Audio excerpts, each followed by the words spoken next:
আসসালামু আলাইকুম প্রিয় শিক্ষার্থীরা। আশা করি তোমরা সবাই ভালো আছো এবং সুন্দর একটা সময় কাটাচ্ছ। তো আমরা ইনশাআল্লাহ তোমাদের আজকে গণিত ক্লাস হবে। তোমাদের এক্সাম অলমোস্ট কাছে চলে এসেছে। আমরা দেখতে পারতেছি যে মাত্র কিছুদিন পরেই তোমাদের এক্সাম। তো এই যে পরীক্ষাটা হবে তোমাদের মনে হয়তো অনেকের ভয় লাগতেছে। কি পরীক্ষা দিব স্যার? আমি তো কিছু পারি না। তাই না? তো এই বিষয়গুলো নিয়ে আজকে আমি একটু আলাপ আলোচনা করব। যেন তোমাদের কোন সমস্যাগুলো যারা একটু উইক আছো আরকি, তাদের কিছু টিপস দিব। যে টিপসগুলো আমিও ফলো করতাম ছোটবেলায়। এবং তোমাদেরও এই জিনিসগুলা উপকার আসবে ইনশাআল্লাহ। তো তোমরা অবশ্যই আজকে তোমাদের এমসিকিউ প্র্যাকটিস করাবো এবং এমসিকিউ গুলা যে যত বেশি কমেন্ট করবা, বুঝছো? মানে ফেসবুকে যে যত বেশি এমসিকিউ গুলা অ্যান্সার দিবা, তাকে আমি একটা স্পেশাল গাইডলাইন দিব। মানে তাকে আমি একদম 1 to 1 যে গাইডলাইনটা থাকে তাকে দিব আমি। ঠিক আছে? তো তোমরা তাড়াতাড়ি ক্লাস লেট না করলে জয়েন করো। আমি ইনশাআল্লাহ সবাই একটু জয়েন হোক, তখন ক্লাসটা শুরু করতেছি। আ তো আসুক তোমাদের বন্ধুরা সবাই। আমরা একটু ওয়েট করি ২ টা মিনিট। তো দেখো পরীক্ষা কিন্তু চলে এসেছে। এখন তোমাদের অনেকের মনে কোয়েশ্চেন থাকতে পারে যে স্যার এতগুলা অধ্যায় আমরা কোনটা পড়বো, কোনটা পড়বো না? এই ব্যাপারগুলো নিয়ে অনেক বেশি কনফিউজ থাকে অনেকে। তো এই জিনিসগুলা যেন না হয় সেইজন্য আমি তোমাদের কিছু ট্রিক্স শিখাবো ইনশাআল্লাহ। তো দেখো, তো তোমরা কে আছো আমার সাথে একটু আমাকে জানাও। আমি তোমাদের ক্লাসটা শুরু করতেছি কিছুক্ষণের ভেতরে। আমি একটু দেখি কে আছো। এখনো কেউ কোনো কমেন্ট করোনি। তো একটু আমাকে জানাও যে কে আছো তোমাদের সাথে, এবং সবাই ফেসবুকে জয়েন হও। সবাই একটু ফেসবুকে জয়েন হও। তো যাই হোক, তোমাদের সামনে এক্সাম। এর জন্য হয়তো অনেকে একটু লেট হচ্ছে বা অনেকে পড়াশোনায় ব্যস্ত আছো। তো চলো আমরা ক্লাসটা শুরু করে দেই। ইনশাআল্লাহ আমরা এমসিকিউ দিয়ে শুরু করব। তো এগুলো আমরা আসবো একটু পরে। আগে আমি এমসিকিউ গুলা তোমাদের একটু দেখাই যে এমসিকিউ গুলা, কারণ এমসিকিউ এ গণিতের বাচ্চারা অনেক সমস্যা করে, বুঝে না যে কি করব কি করব না স্যার, তাই না? তো এই জিনিসগুলা দেখো। আসসালামু আলাইকুম স্যার। ওয়ালাইকুম আসসালাম। মাশাআল্লাহ তোমরা চলে এসেছো, দেখে ভালো লাগলো। শাহাদাত আসসালামু আলাইকুম, কেমন আছো? অফসি কেমন আছো? অফসি সাদাত কেমন আছো? আচ্ছা যাক, আলহামদুলিল্লাহ তোমরা বাড়ি চলে এসেছো। আসসালামু আলাইকুম। এই যে তোমাদের দেখে এখন আমার ভালো লাগতেছে বাবারা। তো দেখো আমি প্রথমের দিকে কিছু কথা বলেছিলাম তোমাদের, এই কথাগুলো আবার একটু রিপিট করি, ঠিক আছে? কথাগুলো কি? কথাগুলো হলো সামনে তোমাদের এক্সাম, তাই না? এখন এই এক্সাম রিলেটেড আমি কিছু ইম্পর্টেন্ট কথা বলবো তোমাদের একদম ক্লাসের শেষের দিকে। তো সেই পর্যন্ত কিন্তু সবাই থাকবা। প্লাস ওয়ালাইকুম আসসালাম। একজন ইউটিউবেও জয়েন দিয়েছো, মাশাআল্লাহ, আলহামদুলিল্লাহ। তো দেখো যেটা বলতেছিলাম আরকি তোমাদের, যে ক্লাস শেষে তোমাদের কিছু আমি টিপস দিব, মানে শর্টকাট মেথড দিব, এবং তোমাদের আজকে না কালকে ইনশাআল্লাহ আমি একটা কোন অধ্যায়ের অঙ্কগুলা খুব বেশি ইম্পর্টেন্ট তোমরা সাজেশন তো পেয়েছো, তাই না? আমি আরেকটু শর্ট সাজেশন দিব, বুঝছো? মানে বেছে যেগুলো একদম ইম্পর্টেন্ট সেগুলো আমি দিয়ে দিব। কালকেই দিব ইনশাআল্লাহ। কালকেই তোমরা পেয়ে যাবা। ওয়ার্ড ফাইল দিয়ে দিব, মানে পিডিএফ আকারে। তো প্লাস তোমাদের জন্য আজকে আমি আরেকটা কথা বলতে চাই, সেটা হলো যে যারা আজকে এই যে এমসিকিউ গুলো দেখতেছো বাচ্চারা, এই এমসিকিউ গুলার যে সর্বোচ্চ সঠিক অ্যান্সার দিতে পারবা, আমি কমেন্ট চেক করব পড়বো, মানে সবগুলা যে বেশি অ্যান্সার দিতে পারবা, তাকে আমি একটা গিফট দিব। গিফটটা কি সেটা আমি তাকে ইনবক্সে জানাবো, ঠিক আছে? গিফট ইনবক্সে জানাবো ইনশাআল্লাহ। এই গিফটটা যে পাবে সে খুবই খুশি হবে, আমি শিওর। আচ্ছা, আর যারা তোমরা জুমে আছো, আমি দেখতেছি অনেকে জুমে আছো, তো জুম থেকে ফেসবুক লাইভে চলে আসো, ঠিক আছে? জুম থেকে বাচ্চারা ফেসবুক লাইভে চলে আসো। আচ্ছা, ইউটিউবে অনেকে আসসালামু আলাইকুম ভাইয়া, আমি নবম শ্রেণীতে পড়ি, নোটিফিকেশন আছে এর জন্য ঢুকে পড়লাম। ছোট ভাইদের ক্লাস, হ্যাঁ ছোট ভাইয়াদের ক্লাস নবম শ্রেণীতেও তোমাদের ক্লাস হবে। নবম শ্রেণীর আমি ইনশাআল্লাহ তোমাদের আইসিটি নিব সামনে, তখন পাবা আমাকে। তো কমেন্ট দেখার জন্য মাঝে মাঝে নিচে নামতে হয়, কিছু মনে করো না। আমার নাম অরিনা। হ্যালো অরিনা, কেমন আছো? ওকে, ঠিক আছে। তো আমরা ইনশাল্লাহ শুরু করে দেই তোমাদের ক্লাস। চলো, এবং তোমরা সঠিক অ্যান্সার সবাই ফেসবুকে চলে যাও। যারা জুমে আছো তাদের জন্য বলতেছি, তারা ফেসবুকে চলে যাও বাচ্চারা। ফেসবুকে যেয়ে সেখানে বেশি বেশি অ্যান্সার করো। ওকে, তাহলে আমার ভালো লাগবে যে তোমরা ফেসবুকে অ্যাক্টিভ হচ্ছ এবং তোমাদের মাধ্যমে আরো মানুষ জানতে পারছে যে আমাদের ইউটিউব পরিবারে স্পেশাল ক্লাস হয় এবং সেটা সবার জন্য মাঝে মাঝে আমরা ফ্রি করে দেই। তোমরা তো অবশ্যই চাও যে সামনে বছর যেন তোমাদের সাথে বেশি বেশি মানুষ কি হয়, জয়েন হয়, তাই না? বেশি বেশি মানুষ কি হয়, জয়েন হোক, মানে তোমাদের বন্ধু সংখ্যা বাড়ুক, এবং আমরাও আরো বেশি শিক্ষার্থী পাই, যেন আমরা তোমাদের আরো ভালো সেবা প্রদান করতে পারি। ঠিক আছে? তো আলহামদুলিল্লাহ, দেখতে দেখতে বছরের শেষ সময় অনেক কথা হলো। এখন চলো আমরা ক্লাসটা শুরু করি। ওকে, তো দেখো, সর্বপ্রথম আছে 28 থেকে 40 পর্যন্ত মৌলিক সংখ্যা কয়টি?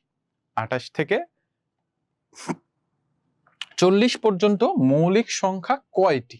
তো এটার অ্যান্সার কে দিতে পারো আমাকে একটু জানাও, তারপরে আমি। না, এটা ক্লাস 6 বাবা, এটা ক্লাস 6। তো এটা আমাকে বলো যে এটা কে বলতে পারবা, বলো। এটা আমাকে কে বলতে পারবা, একটু আমাকে জানাও। এটা একটু আমাকে জানাও যে এটা আমাকে কে বলতে পারবা, একটু কমেন্টে জানাও যে 28 থেকে 40 পর্যন্ত মৌলিক সংখ্যা কয়টি? 28 থেকে 40 পর্যন্ত মৌলিক সংখ্যা কয়টি? এটা একটু আমাকে জানাও, দেখি কে বলতে পারে। আসসালাম ফাতেহা নূর। আচ্ছা বাবা, তোমরা একটু যারা জুমে আছো তারা একটু ফেসবুকে চলে আসো। আবারও বলতেছি, তোমরা যারা জুমে আছো তারা একটু ফেসবুকে চলে আসো। আরিশা আতিয়া, একটু ফেসবুকে কমেন্ট গুলা করো। অনেকে আছো দেখতেছি। আমি একটু তোমাদের কমেন্ট গুলা নিতে চাই। হ্যাঁ, ফেসবুকে চলে আসো সবাই, একটু ফেসবুকে চলে আসো বাচ্চারা, সবাই একটু ফেসবুকে চলে আসো। ঠিক আছে, ফেসবুকে কমেন্ট করো সবাই। যারা জুমে আছো, আমি অনেককে দেখতেছি জুমে আছো। ফাতেহা নূর, আরিশা, তারপরে হিদাতুল স্যার থেকে আসলো নাকি, মাশরাফি, সরি মাশরাফি। তো তোমরা একটু ফেসবুকে থেকে মনে করো ফেসবুকে চলে আসো, সরি চলে আসো তাড়াতাড়ি। তো অনেকে দিয়েছে দেখলাম, 4টা দিয়েছো, একটাও একজন দিয়েছো। তো তো চলো আমরা দেখি যে কয়টা হবে, একটু পরে দেখতেছি। আমি তোমাদের কমেন্ট গুলো একটু দেখে নিতে চাই, সবাই একটু কমেন্ট গুলা করুক, তারপরে আমি ম্যাথটা সলভ করাচ্ছি। ঠিক আছে? এই যে মৌলিক সংখ্যা আছে, তাই না, মৌলিক সংখ্যাকে কিন্তু পূর্ণ সংখ্যা বলা হয়ে থাকে। আচ্ছা যাক, আলহামদুলিল্লাহ, অনেকে অলরেডি কমেন্ট করেছো। আউসাব 29, 31, 37, ভেরি গুড আউসাব। যাক মাশাআল্লাহ, অনেকে কমেন্ট করেছো। ওকে, তো যারা যারা জুমে আছো, আবারও বলতেছি জুম থেকে ফেসবুকে আসো বাচ্চারা, বুঝছো? ফেসবুকে বেশি বেশি কমেন্ট করো এবং শেয়ার করো। ঠিক আছে? তো দেখো, মাশাআল্লাহ আহসাব, তোমার অ্যান্সার ঠিক হয়েছে। তো দেখো, আমরা তো নিয়ম অনেকে জানি, অনেকে জানি না, যে কিন্তু এই যে মৌলিক সংখ্যা আছে, এর বের করার কিন্তু একটা সহজ পদ্ধতি আছে, বুঝছো? আমি এই পদ্ধতিটা শিখিয়ে তারপরে আবার তোমাদের কমেন্ট গুলা নিব। ওকে, তো এই সহজ পদ্ধতিটা কি সেটা আমি একটু আলাপ আলোচনা করি। চলো দেখো, যদি আমি তোমাদের একদম সহজ একটা নিয়ম শিখাবো, বুঝছো? এই সূত্রটা তোমরা একটু মনে রাখবা। সেটা হলো 6n প্লাস মাইনাস 1। এটা হলো মৌলিক সংখ্যা নির্ণয় করার সূত্র। এটা কি বাচ্চারা? মৌলিক সংখ্যা নির্ণয় করার সূত্র। ঠিক আছে?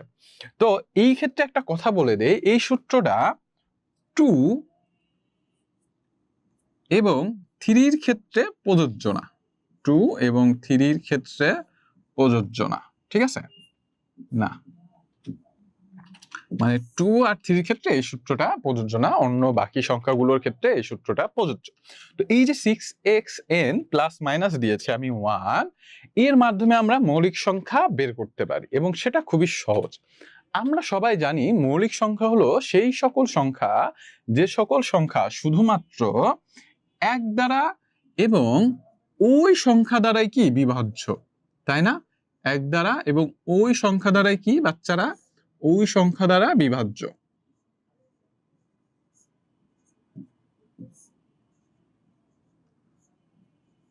ওই সংখ্যা দ্বারাই বিভাজ্য। এটাই তো আমাদের মৌলিক সংখ্যা, তাই না? এটা আমরা খুব সহজে বের করতে পারি।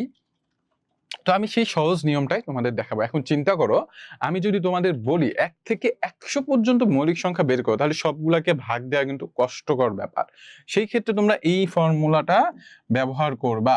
দেখো আমাদের কোশ্চেনটা যদি দেখি, আমি কোশ্চেনে বলেছে 28 থেকে 40, 28 থেকে কি 40 পর্যন্ত সংখ্যা কি করো, আমাদের বের করো যে মৌলিক সংখ্যা কত। এখন দেখো 6 এর সাথে আমি যদি 4 গুণন দেই কত হয়, 4 6 24, 5 গুণন দিলে হয় 30। তো 5ই গুণন দেবো, কারণ আমাদের 28 থেকে চেয়েছে, তাই না? 28 কি, 28 কিন্তু জোড় সংখ্যা, 28 একটা জোড় সংখ্যা। এবং তোমাদের একটা কথা বলে দেই, যত মৌলিক সংখ্যা আছে, পৃথিবীর যত মৌলিক সংখ্যা আছে, তার ভিতর জোড় সংখ্যা শুধু একটাই, সেটা হলো এই 2। পৃথিবীর যত মৌলিক সংখ্যা আছে তার ভিতর মনে করো যে জোড় সংখ্যা কিন্তু সেটা মৌলিক, সেটা হলো 2। 2 ব্যতীত অন্য সকল মৌলিক সংখ্যায় তোমার কি মানে সরি অন্য সকল জোড় সংখ্যাই কি যৌগিক সংখ্যা, সকল সংখ্যাই কি যৌগিক সংখ্যা। ওকে, তাহলে দেখো এখন আমরা 6 এর সাথে যদি 5 গুণন দেই, আমাদের কত হয় 30 আছে, তাই না? এই n এর মান ধরলাম আমরা 5, n এর মান কত ধরলাম বাচ্চারা, 5 ধরলাম। 5 তার মানে 6 গুণন যদি আমি দিই 5 প্লাস দিলাম 1, একবার প্লাস 1 দিব, একবার মাইনাস 1 দিব, তাহলে দেখো কত হয়, আমাদের একবার উত্তর হবে 30, মানে আমাদের উত্তর হয় 5 6 30, তাই না? এবং এর সাথে 1 যোগ দিলে উত্তর হবে 31। এবং যদি মাইনাস দেই, তাহলে 30 এর ভিতর থেকে 1 মাইনাস দিলে কত হবে 29। তাহলে দেখো আমাদের কিন্তু দুইটা সংখ্যা বের হইলো। আমরা এরকম ভাবে 40 পর্যন্ত সংখ্যা বের করব। তার মানে 29 বাড়াইলো 31 বের হইলো, এবং 28 তো আমরা বুঝেই ফেলেছি যে 28 একটা মৌলিক সংখ্যা নয়। 29 বের হলো, 31 বের হইলো। এখন দেখো বাচ্চারা, এখন আমরা 5 দিলাম, এখন 6 দিই। 6 6 কত হয় 36, কত হয় বাচ্চারা 36। তার মানে কত হবে 35, 35, তাই না? 35 হবে এবং হবে 37, 37, ঠিক আছে? আচ্ছা, আর কি কোন সংখ্যা আছে? এখন যদি 7 দেই তাহলে তো 40 এর বেশি চলে যায়। তাহলে দেখো এখন আমরা এর ভেতরে সংখ্যাগুলো দেখব যে আমাদের 29 কিন্তু একটা, 29 এর ভেতর 29 যায়, আর কোন সংখ্যা যায়? আর কিন্তু কোন সংখ্যা যায় না। তার মানে এটা একটা মৌলিক সংখ্যা। 1 যায় এবং 29 যায়, আর কোন সংখ্যা যায় না। আরেকটা কথা, তোমরা এই অঙ্কগুলা দেখবা যে কোন অঙ্কগুলা 5 এবং 7 দ্বারা বিভাজ্য কিনা, 5 এবং কি 7 দ্বারা বিভাজ্য কিনা। আচ্ছা, ফেসবুকের একটু কমেন্টগুলো দেখেন তো। ওকে, যাক মাশাআল্লাহ, অনেকেই খুব ভালো অ্যান্সার দিয়েছো। এবং এই ক্ষেত্রে, এই সূত্রটার ক্ষেত্রে তোমরা একটা জিনিস খেয়াল করবা যে 5 এবং 7 দ্বারা বিভাজ্য কিনা, মানে এই যে সংখ্যাগুলো আছে 5 এবং 7 দ্বারা বিভাজ্য কিনা। যদি 5 এবং 7 দ্বারা কোনো সংখ্যা বিভাজ্য হয়, তাহলে সেই সংখ্যাটা কি যৌগিক সংখ্যা, ঠিক আছে? তো এই সূত্রটার ক্ষেত্রে এই জিনিসটা মনে রাখবা। তাহলে দেখো 5 দ্বারা কিন্তু 35 এর ভেতর যায়, তার মানে এটা কাটা, 7ও যায়, ঠিক আছে? কিন্তু 37 এর ভিতর কি যায়, যায় না। 7 যায়, যায় না। 31 এর ভেতর যায়, যায় না। তার মানে আমাদের এখানে মৌলিক সংখ্যা আছে 3টা। কয়টা বাচ্চারা? 3টা, ঠিক আছে? তাহলে আমরা বুঝতে পারতেছি যে আমাদের 28 থেকে 40 পর্যন্ত মৌলিক সংখ্যা কয়টা? 3টা, ঠিক আছে? সবাই ক্লিয়ার? অবশ্যই অবশ্যই শাহাদাত, কেন দোয়া করব না বাবা, অবশ্যই দোয়া করব। শাবাশ আওসাব, শাবাশ, ভেরি গুড, মাশাআল্লাহ, খুবই ভালো হয়েছে। তো আশা করি তোমরা এই পর্যন্ত যে আমি বুঝাইলাম, তোমরা কি এই পর্যন্ত বুঝতে পেরেছো নাকি আমাকে একটু বলো। আর যারা এখনো অনেকে জুমে আছো, তারা একটু ফেসবুকে চলে আসো, কারণ এতগুলো জায়গায় কমেন্ট করলে আমি সবার কমেন্ট দেখতে পারবো না, তাই সবাই একটু ফেসবুকে কমেন্ট করো, বুঝছো? ফাতেহা নূর, তারপরে আরিশা দেখতেছি, শরীফুল দেখতেছি, তোমরা সবাই একটু ফেসবুকে চলে আসো বাচ্চারা, তাড়াতাড়ি একটু ফেসবুকে চলে আসো, ঠিক আছে? ফেসবুকে চলে আসো তাড়াতাড়ি, একটু ফেসবুকে চলে আসো, ফেসবুকে চলে আসো। আচ্ছা, তো এই পর্যন্ত কি সবাই কি বুঝতে পেরেছো নাকি আমাকে একটু জানাও যে স্যার এই নিয়মটা আমরা বুঝেছি। তোমাদের যে এই যে আমি এই নিয়মে বের করলাম, তোমরা কি এই পর্যন্ত সবাই বুঝতে পেরেছো নাকি আমাকে একটু জানাও। বলো, সবাই কি বুঝেছো? সবাই কি বুঝতে পেরেছো নাকি আমাকে একটু জানাও।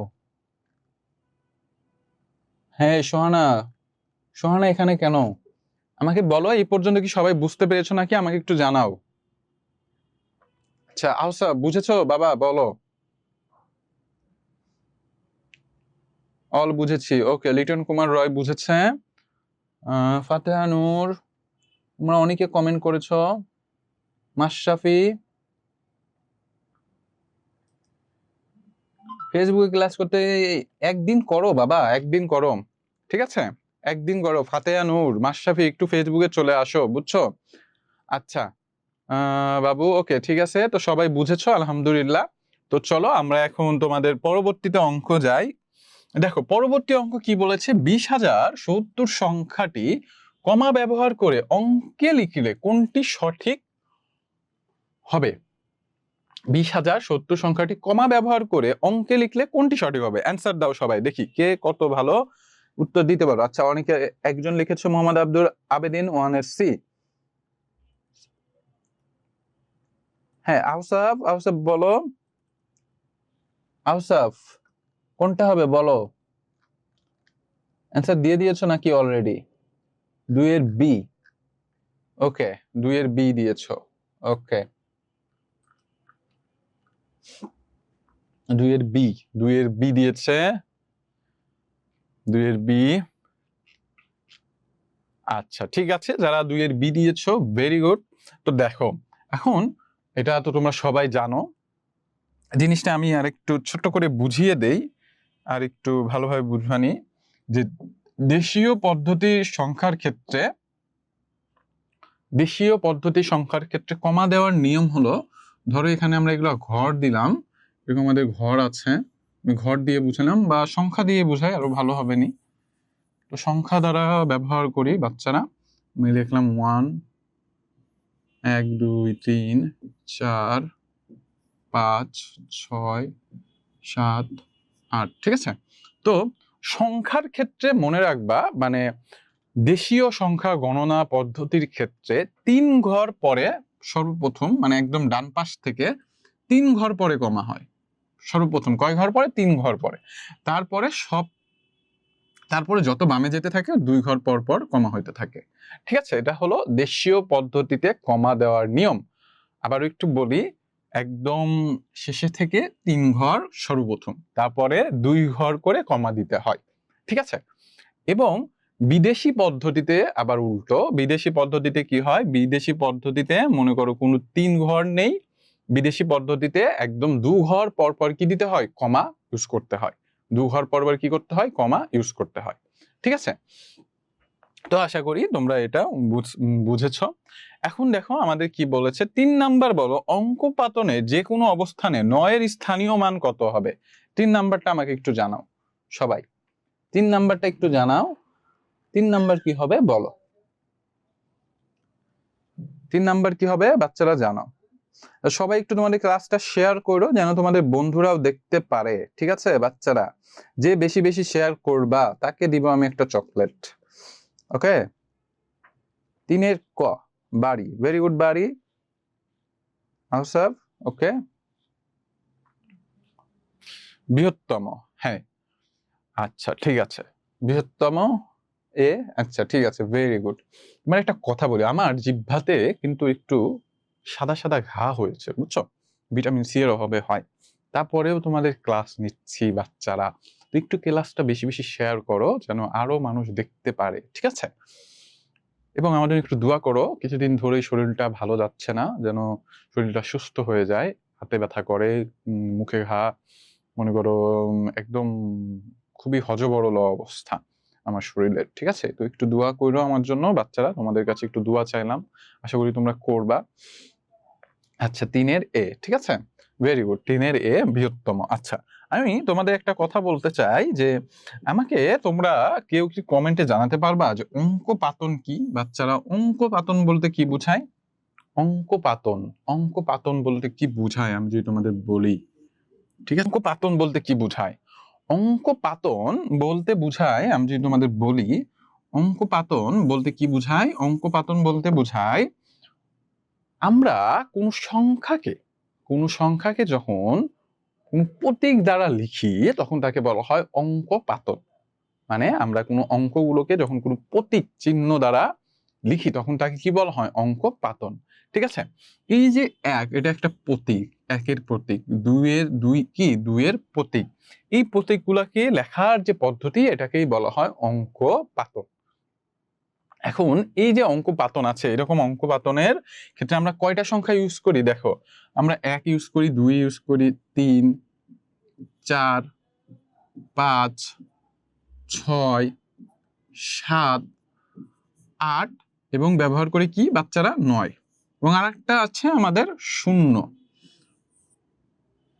০ আছে। তো এর ভেতর এই শূন্যটাকে কিন্তু আমাদের বলা হয় অভাব জ্ঞাপক অঙ্ক। কারণ কি এর নিজস্ব কোনো মান নেই, তাই না? এই শূন্যটার কি নেই বাচ্চারা? নিজস্ব কোনো মান নেই, এই জন্য এটাকে বলি আমরা অভাব জ্ঞাপক অঙ্ক।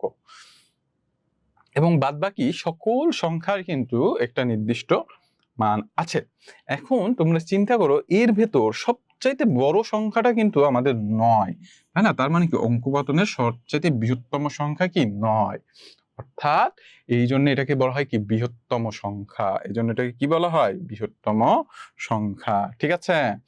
আচ্ছা, আশা করি এই পর্যন্ত বুঝেছো। ৪ নাম্বার বলো, ৪ নাম্বারের উত্তরটা কি হবে? কই গেলা তোমরা সবাই? বলো। বাড়ি, বাড়ি লিখেছো বাবা? ২, ৪ এর ২, ২ হবে? হ্যাঁ, ভেরি গুড। এটা আশা করি তোমরা পারো। সবচেয়ে মৌলিক সংখ্যা কোনটি? আমি মৌলিক সংখ্যা মাত্রই পড়িয়েছি। আচ্ছা, এখন ৫ নাম্বার বলো, নিচের কোন সংখ্যা দুটি সহমৌলিক? এই অঙ্কটা অনেকে ভুল করেছো। তোমরা যারা পরীক্ষা দিয়েছো আমাকে ৫ নাম্বারটা বলো, সহমৌলিক সংখ্যা কোনটি? এটা বলো। ৫ নাম্বারটা বলো যে সহমৌলিক সংখ্যাটা কোনটি? সহমৌলিক সংখ্যা কোনটি? বলো, বলো। ৫ নাম্বার কি হবে দেখি কে বলতে পারো? ৫ নাম্বারটা বলো আমাকে। ৫ নাম্বারটা বলো। তোমরা আমি অবাক হয়েছি যে তোমরা মানে যারা সবাই না এমসিকিউতে অনেকে এই সহমৌলিক সংখ্যাটা ভুল করেছো। আমি এটা ক্লাসের ভেতর বারবার পড়িয়েছিলাম, তারপরেও তোমরা ভুল করেছো। এজন্য এইটা আজকে আবার একটু দেখিয়ে দিব। ৫ এর সি, লিটন কুমার রয় লিখেছো ৫ এর সি। আচ্ছা, দেখি আর কে কে আছো একটু বলো। আচ্ছা বাচ্চারা, তোমরা একটু এই লাইভটা যে হচ্ছে এটা একটু শেয়ার দাও বাবারা, বুঝছো? এটা একটু শেয়ার দাও সবাই। আচ্ছা, জুমে কমেন্ট করেছো, জুমে কমেন্ট দেখেছি। সামিয়া রহমান, সামিয়া রহমান একটু ফেসবুকে আসো বাবা, তাহলে ভালো হয়। আচ্ছা, ইউটিউবে অনেকে আছে দেখতেছি। আতিশ বর্ষা, ওকে, ভেরি গুড। আচ্ছা, ওকে, ভেরি গুড। যারা যারা শেয়ার দিয়েছো আরো একটু শেয়ার দাও। যারা যারা আছো বাচ্চারা অনেকে ক্লাস করতেছো দেখতেছি, তো একটু ফেসবুক থেকে বেশি বেশি শেয়ার দাও। তো দেখি অনেকে অলরেডি অ্যান্সার দিয়েছো ৫ এর সি, ৫ এর সি। তো দেখি আসলে কোনটা। আচ্ছা, ৫ এর সি একদম ঠিক। আচ্ছা দেখো, এখন তোমাদের সাথে আমি একটু কথা বলি যে আসলে সহমৌলিক সংখ্যা কি? সহমৌলিক সংখ্যা বলতে কি বুঝায়? দেখো, সহমৌলিক সংখ্যা হলো ওই সংখ্যা যাদের কোনো কমন গুণনীয়ক নেই। যাদের কি নেই বাচ্চারা? কমন গুণনীয়ক নেই। ঠিক আছে? দেখা যায় ম্যাক্সিমাম বাচ্চারা যেটা ভুল করে সেটা হলো সহমৌলিক দেখা মাত্রই তারা মৌলিক সংখ্যা বের করতে লাগে, মৌলিক সংখ্যা বের করতে ছুটে যায়। কিন্তু আসলে কিন্তু সহমৌলিক মানে মৌলিক না। ঠিক আছে? সহমৌলিক বলতে বোঝায় যে যাদের এখানে দুইটা সংখ্যা আছে, এই দুইটা সংখ্যার তাহলে কি থাকবে না? গুণনীয়ক থাকবে না, মানে একই গুণনীয়ক থাকবে না। ঠিক আছে? তো দেখো, সেম গুণনীয়ক কোনো সময় থাকবে না। তো দেখো এখানে কিন্তু ৫৪৩ এবং ১২৩। ঠিক আছে? এই সংখ্যা দুটি যদি আমি তোমাদের দেখাই কি দ্বারা যায় বলো তো? ৫৪৩ আছে, ভাগ দিলাম আমি ৩ দ্বারা, ৩ যায়। আবার ১২৩ ভাগের ভেতর কিন্তু ৩ যায়। ঠিক আছে? তার মানে এই দুইটা সংখ্যার ভেতরে কিন্তু ৩ যায়। ঠিক আছে? ক নাম্বারটা যদি তুমি খেয়াল করো দেখবা যে দুটি সংখ্যার ভেতরেই আমাদের ৩ গুণনীয়ক যাচ্ছে। তার মানে কি হচ্ছে? যে এটার কমন গুণনীয়ক থাকছে। তার মানে এটা সহমৌলিক না। এটা কি বাচ্চারা? সহমৌলিক না। পরবর্তীতে দেখো সংখ্যা দুটি ১৪৪ এবং ১৮৯। তাহলে ১৪৪ ভাগের ভেতরে কিন্তু ৩ যায় এবং ১৮৯ যে আছে এটার ভেতরে কিন্তু ৩ যায়। তার মানে এটাও সহমৌলিক না।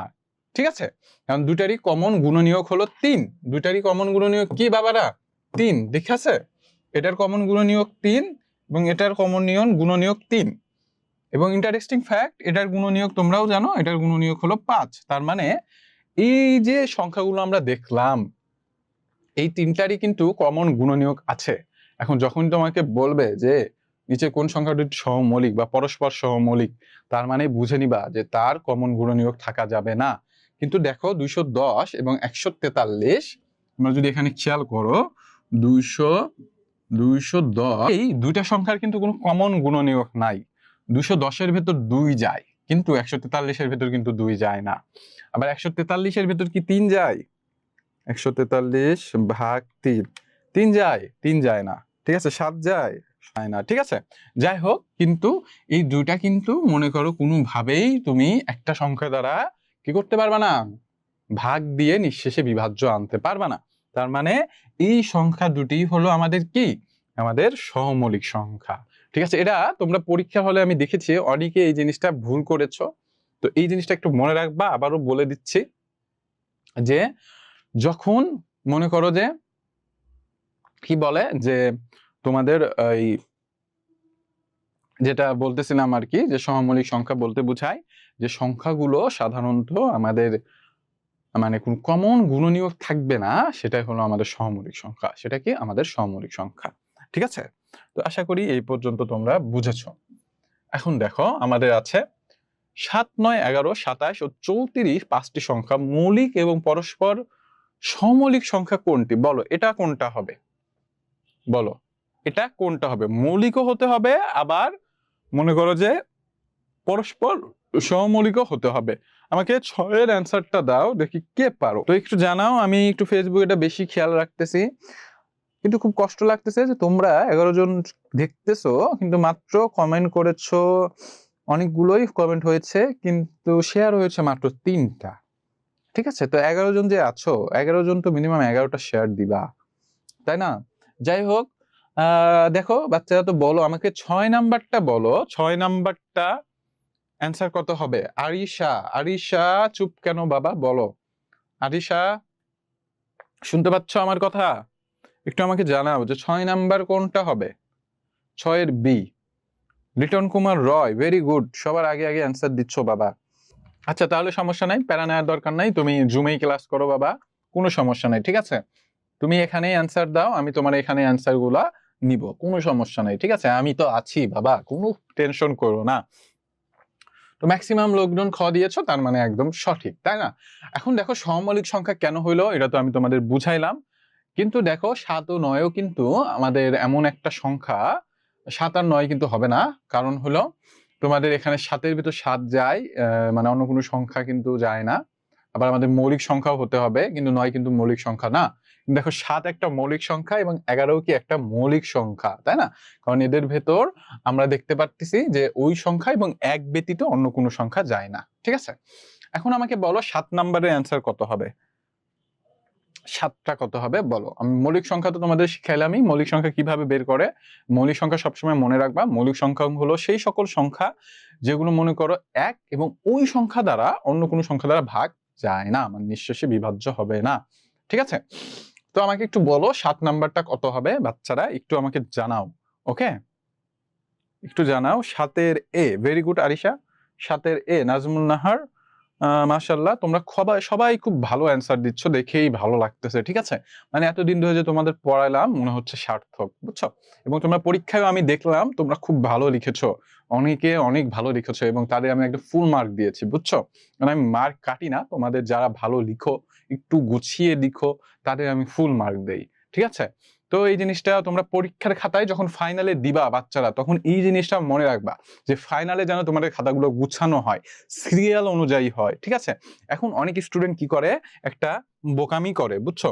সেই বোকামিটা কি দেখো, সেই বোকামিটা হলো লেখে ভালো, ঠিক আছে, লেখে ভালো, খুব ভালো লেখে, কিন্তু যে সমস্যাটা করে, ধরো আমি এই জিনিসটা তোমাদের একটু সল্ট আউট করে দেই। ধরো এরকম 4টা পেজ আছে, ঠিক আছে, যে এটা এরকম 4টা পেজ আছে বাবা। এখন কিছু কিছু স্টুডেন্ট কি করে জানো, করে কি, ধরো এখানে দিল 1 নাম্বার অ্যান্সার, ঠিক আছে, 1 নাম্বার অ্যান্সার দিল, খুব ভালো, 1-এর খ দিল, এখন গড়া দিয়ে দিবে একদম লাস্ট পেজে। তাহলে হইলো, এখন স্যার যখন খাতা দেখে, স্যার তো একটা খাতা দেখে না, অনেকগুলো খাতা দেখে। স্যারও তো চায় যে একটু যেন কি হয়, খাতা দেখতে একটু সিরিয়ালি থাকুক, সুন্দর থাকুক, গুছানো থাকুক, তাহলে কিন্তু স্যার খাতা দেখে মজা পায় এবং স্যার মার্কটা বেশি দেয়। তো তোমরা যখন পরীক্ষার খাতায় লিখবা একদম এক সিরিয়ালে লিখবা, ঠিক আছে? তোমরা যে কোশ্চেনটা তুমি পাবা, যখন কোশ্চেনটা নিবা তখন নেয়া মাত্র আগে কোশ্চেনটা দেখবা যে কোনগুলা পারো, ঠিক আছে? কোনগুলা পারো ওইগুলা তোমরা ফার্স্ট দিয়ে নিবা। ধরো 1 নাম্বার দিলে 1 নাম্বারের ফুল কোশ্চেন করতে তোমার 2টা পেজ লাগলো, প্রথম 2 পেজে এটা দিলা, তারপরে আবার 2 নাম্বার কোশ্চেনে টাচ করলা, ওই 2 নাম্বার পরে পেজে দিলা, তারপরে 4 পারো, 4 নাম্বার পারলা, এরকম 4 নাম্বার 2টা পেজ লাগুক 3টা পেজ লাগুক, মানে সিরিয়ালে লিখবা, ঠিক আছে? এমন ভাবে লিখবা না যে একের মাথা আছে 1 নাম্বার পেজে এবং পা গিয়ে আছে 10 নাম্বার পেজে। তাহলে ধরো স্যারের সাথে স্যারের মনে করো বইয়ের খুব রাগারাগি হয়েছে, ঝামেলা হয়েছে, স্যার কিন্তু চলে এসে মনে করো খাতা দেখার সময় খুবই মনে করো গরম মেজাজ, তখন কি করবে, এই খাতা ভালো না, কেটে দিলাম, যা, মানে যা হয় আর কি স্বাভাবিকভাবে, স্যাররাও তো মানুষ, তাদের ফ্যামিলি আছে, ফ্যামিলিতে অনেক সমস্যা হয় মাঝে মাঝে, সবারই হয়। তো এই রাগটা কিন্তু তোমাদের উপর যে পড়বে, তো এই রাগটা যদি তোমরা না চাও যে আমাদের খাতার উপরে এসে পড়ুক, সেই জন্য তোমরা এরকম ভাবে সিরিয়ালি লিখবা, সুন্দরভাবে লিখবা এবং অবশ্যই অবশ্যই মার্ক দিয়ে লিখবা, ঠিক আছে? এটা একটা টিপস বলে দিলাম, স্যারদের ভেতরকার খবর তোমাদের বলে দিলাম, ঠিক আছে?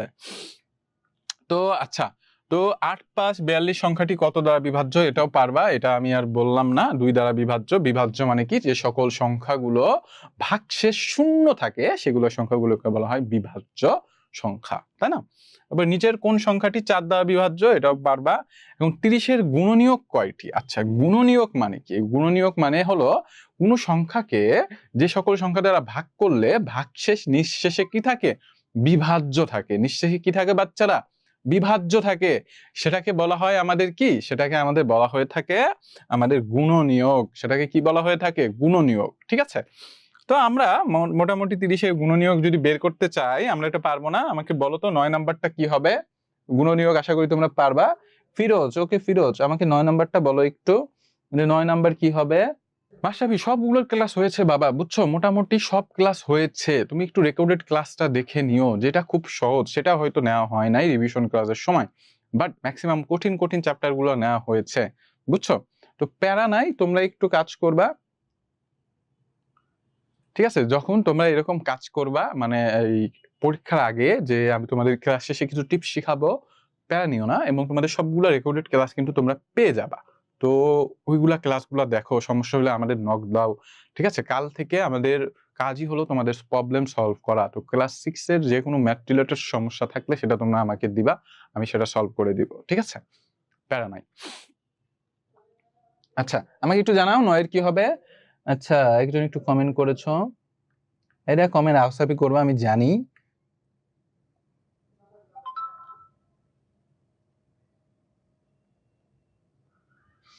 আহসাব, এটা করা যাবে না, বুঝছো? এই জন্য সিরিয়াল অনুযায়ী লিখবা, মানে কপাল খারাপ থাকলে এরকম হবে, দেখা যাবে তুমিও অন সিরিয়াল লিখছো আর ওই দিন তোমার স্যারের অহিবের সাথে স্যারের ঝগড়া হয়ে গেছে। ওকে, আচ্ছা, তোমাদের একটা গোপন খবর বলি, বুঝছো? বিয়ের কথা যেহেতু আসলে হাজবেন্ড ওয়াইফ, আমাদের মিদাতুল স্যার কিন্তু বিয়ে সামনে, সবাই মিদাতুল স্যারকে কংগ্রাচুলেশন দিও। ওকে ওকে, 9 এর বি, ওকে 9 এর কি হবে, বি হবে। আচ্ছা, ভেরি গুড, 9 এর বি। এখন গুণনীয়ক কিভাবে বের করে এটা কিন্তু আমরা সবাই জানি। তো এই গুণনীয়ক,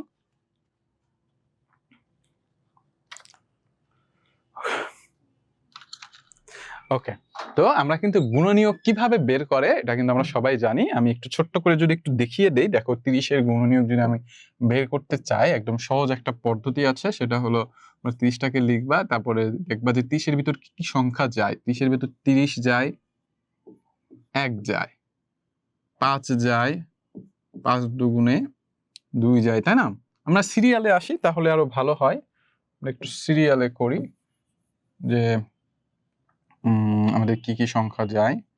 তাহলে 30 যায়, 1 যায়, তারপরে কি যায়, 2 যায়, কয়বার যায়, 2 যায় 15 বার, ঠিক আছে? 5, তারপরে 3 কি যায়, 3 যায়, কয়বার যায়, 10 বার। 4 যায় না, 5 যায় 6 বার, আর কোনো সংখ্যা আছে? আর কিন্তু কোনো সংখ্যা নেই, তাই না? তাহলে কিন্তু এই যে এই কয়েকটা সংখ্যায় আমাদের কি এর গুণনীয়ক। ওকে, তো আশা করি এই পর্যন্ত তোমরা সবাই ক্লিয়ার। এখন দেখো 12, 28 এবং 47 এর গুণনীয়কগুলোর মধ্যে গরিষ্ঠ গুণনীয়ক কত। তো এই জিনিসটা তোমরা সেম ভাবে বের করবা, গুণনীয়ক বের করবা। এখন গরিষ্ঠ গুণনীয়ক মানে লসাগু বলতে বুঝিয়েছে কি এটা আমরা জানি। তালুকদার, তোমার কমেন্ট এতক্ষণ তো আসে নাই বাবা, মাত্র সামিয়া রহমান, সরি বাবা, তোমার কমেন্ট একটু পরে দেখেছি আমি, মানে একটু নিচে চলে গিয়েছিল। বারবার কমেন্ট করতে থাকবা, আমি ইনশাল্লাহ তোমাদের কমেন্ট গুলো দেখবো, কোনো সমস্যা নেই। ওকে, ইউটিউবের কমেন্ট তো একরকমই দেখা হচ্ছে না, সবাই হ্যালো দিচ্ছ, আসসালামু আলাইকুম দিচ্ছ, ভেরি গুড।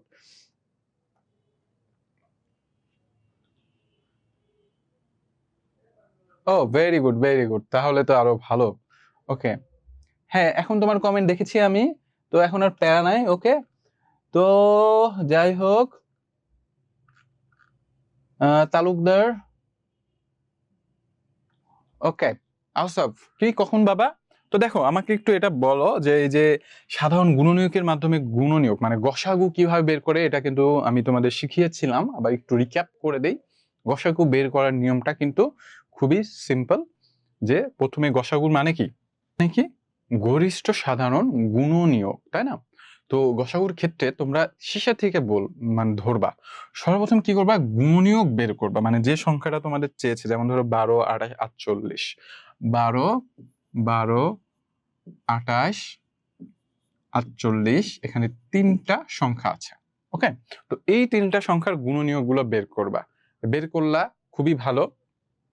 বের করার পরে তোমাদের কাজ থাকবে কি, এই যে গুণনীয়ক গুলো বের করলা, দেখো গুণনীয়ক, তারপর সাধারণ, দেখবা সাধারণ মানে তিনটার ভেতরেই কোন সংখ্যাগুলো আছে সেই সংখ্যাগুলো নিবা। ঠিক আছে, ধরো এই তিনটা গুণনীয়কের ভেতরে আমাদের কমন সংখ্যা আছে 1 এবং 4 এবং 3, এরকম আছে। ঠিক আছে, এখন তোমাকে বের করতে হবে যে এই তিনটার ভিতর গরিষ্ঠ কোনটা। গরিষ্ঠ মানে কি বড়, বড় হলো 4, এরকম ভাবে।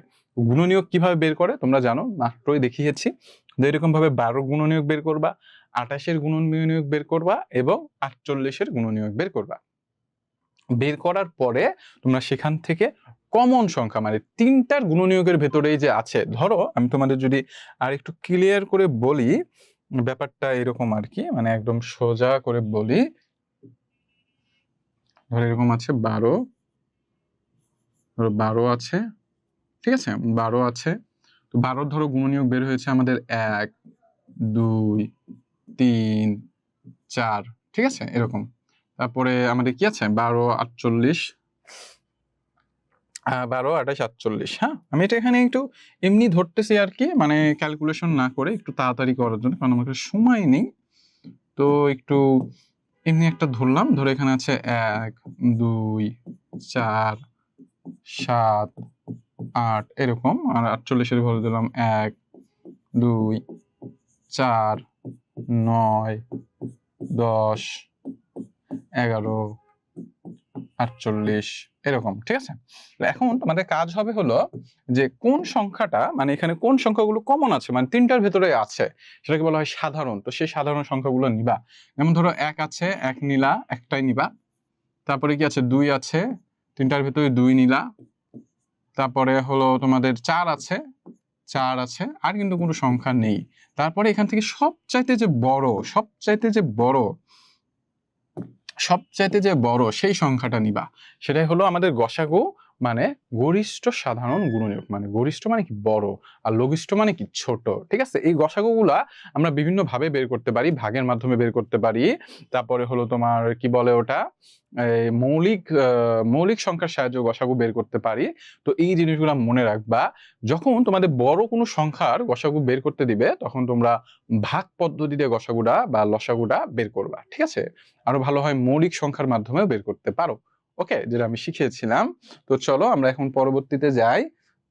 ঠিক আছে, আচ্ছা ওকে, তো 10 নাম্বার পর্যন্ত আমাদের শেষ হলো। এখন দেখো আমাকে 11 নাম্বার বলো, নিচের কোন দুটি সংখ্যার গসাগু 11? নিচের কোন দুটি সংখ্যার গসাগু 11 বলো, এটা কোনটা হবে, এটা কোনটা হবে বলো।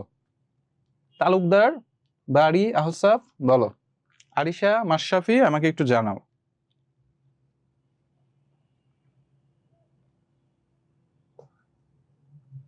হ্যাঁ, ওটা আমি এমনি দিয়েছি আহসাব, বুঝছো? মানে ওটা আমি ক্যালকুলেশন করি নাই, একটু টাইম ফাস্ট করার জন্য এমনি দিয়েছি। ঠিক আছে, প্যারা নাই। তুমি আমাকে এটা বলো যে 11 নাম্বারটা কি হবে, বলো। বুঝেছো আহসাব? মানে ওটা আমি এই যে অঙ্কটা করলাম এটা জাস্ট এমনি আর ডেমো দেখানোর জন্য, ঠিক আছে, এমনি দিয়েছি। মানে এটা কিন্তু ক্যালকুলেশন না, জাস্ট বোঝানোর জন্য যে নিয়মটা কি, ঠিক আছে? কারণ গুণ নিয়ম আমি আগেই দেখিয়েছি, এখন যদি আবার আমি করে করে দেখাইতে যাই অনেক সময় চলে যাবে, মাত্র 2 ঘন্টার ক্লাস, তো বুঝতেই পারতেছো। এই জন্য মনে করো আমি ক্যালকুলেশনটা করি নাই, জাস্ট ছোট করে দেখিয়ে দিয়েছি, ঠিক আছে? আমাকে এটা বলো যে এটা কত হবে। 12 নাম্বারটা আমাকে বলো, সরি 11 নাম্বারটা বলো। যে দেখো, এই অঙ্কটা কিন্তু তোমাদের করতে অনেক বেশি সময় লাগবে যদি তোমরা সাধারণ নিয়মে গসাগু করো, ঠিক আছে? মানে সাধারণ নিয়ম মানে কি, 88 গুণনীয়ক বের করলা, 143 এর গুণনীয়ক বের করলা, তারপরে সেখান থেকে কমন জিনিস দেখলা, এরকম করতে কিন্তু সময় লাগে। তো এই ক্ষেত্রে একটা ভালো বা ছোট নিয়ম আছে, সেটা হলো ভাগ পদ্ধতিতে বের করা। কি পদ্ধতিতে? ভাগ পদ্ধতিতে। দেখো ভাগ পদ্ধতিতে কিভাবে বের করে, খুবই সোজা জিনিসটা, একটু দেখো। আমাদের আছে 143। ভাগ পদ্ধতির নিয়ম হলো যদি দুইটা সংখ্যা থাকে তাহলে ছোট সংখ্যাটা দিয়ে আমরা বড় সংখ্যাটাকে ভাগ করব, ঠিক আছে? বড় সংখ্যাটা দিয়ে বড় সংখ্যাকে ছোট সংখ্যা দ্বারা কি করবো বাচ্চারা? ভাগ করব। তাহলে আমরা 88 দ্বারা 143 কে ভাগ করলে আমাদের একবার যায়, আমরা ভাগ করলাম, ওকে? তাহলে আমাদের কত হয়? 88 হয়। তাহলে বিয়োগ করলে কত হয়? দেখো এই নিয়মটা ভাগের মাধ্যমে গসাগু বা লসাগু বের করা খুবই সোজা। তাই যদি দেখো বেশি বড় অঙ্ক, সেক্ষেত্রে তোমরা ভাগ পদ্ধতিটা ব্যবহার করবে, এবং লসাগুর ক্ষেত্রে ইউক্লিডীয় পদ্ধতি যেটা আছে সেটা ব্যবহার করবা, ঠিক আছে?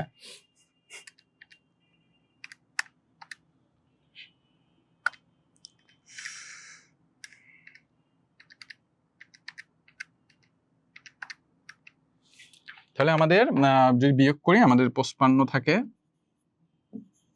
এখন দেখো আমাদের কিন্তু 88 আর 55 ভিতর যায় না। সেই ক্ষেত্রে আমরা কি করব?